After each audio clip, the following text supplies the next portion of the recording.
अरिड़हं जमादिल अवल साईं फ़कीर साईं ग़ुलाम रसूल मंगी साईं बाबा साईं डॉक्टर अब्दुल रहीम साईं अमीर अली साईं बादशाह महबूब जी लख सलवात पढ़ाई ओ मौला हिन घराने जी महबूब सां वॾी मोहब्बत हर महीने 2 दफ़ा हिते सलवात थी थिए ओ मौला सलवात जे सदके साईं फ़कीर ग़ुलाम रसूल मंगी साईं के डॉक्टर अब्दुल रहीम साईं के साईं जे सभिनी भाइरनि बचड़नि के सलवात जे सदके अम्मा फातिमा ज़हरा जे सदके क़यामत ताईं आबाद फरमा आमीन। ओ मौला हिननि जी रोज़ी रिज़्क़ में माल में पोखुनि में खजुनि में इज़्ज़त में रोज़ी रिज़्क़ में बरकतूं अता फरमा आमीन। ओ मौला हिननि जा क़यामत ताईं सजण साम्हूं कजा ऐं हिननि जे दुश्मननि खे निस्तो नाबूद फरमा आमीन। ग़ुलाम रसूल साईं जे बचड़नि खे पढ़ाई में कामयाबी कामरानी फतेह इज़्ज़त अता फरमा आमीन। ओ मौला ए करीम जेके भी मंगी हिन दुआ में शरीक आहिनि सभिनी जा क़यामत ताईं बच्चा घर आबाद फरमा आमीन।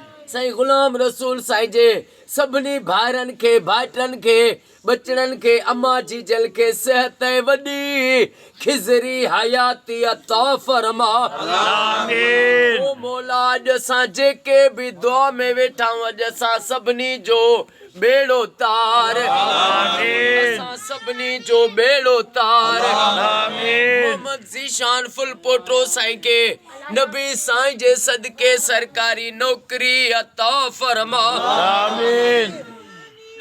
एहसान अली मेमन साईं के नौकरी अता फरमा आमीन। साईं कामरेड शफीक अहमद साईं के शफीक साईं जे घर वारनि बचड़नि खे सेहत ऐं वॾी हयाती अता फरमा आमीन।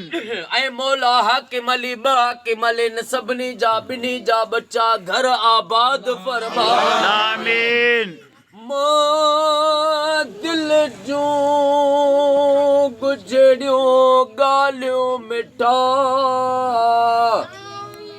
तोखे न चवां त भला कंहिंखे चवां रब ही अम्मा फातिमा ज़हरा जो महीनो वा अम्मा ख़ातून जन्नत जो वास्तो थी मुंहिंजी ऐं असां सभिनी जूं जेके भी दिलनि में जायज़ तमन्नाऊं आहिनि जायज़ तमन्नाऊं आहिनि दिलनि में उहे पूरियूं फरमा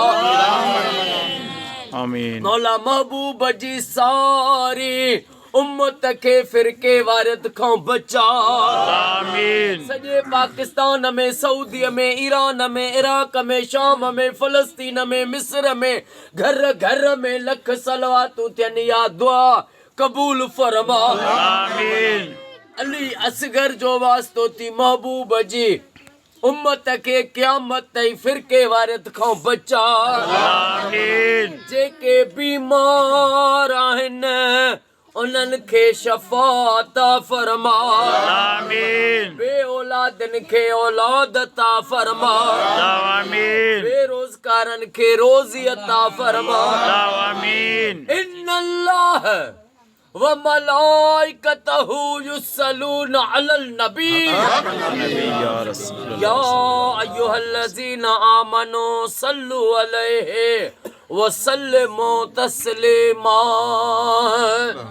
अल्लाहुम्मा सल्लि अला मुहम्मदिन नबिय्यिल उम्मी व अला आलिहि व सल्लिमू तस्लीमा ला इलाहा इल्लल्लाह मुहम्मदुर रसूलुल्लाह नारे हैदर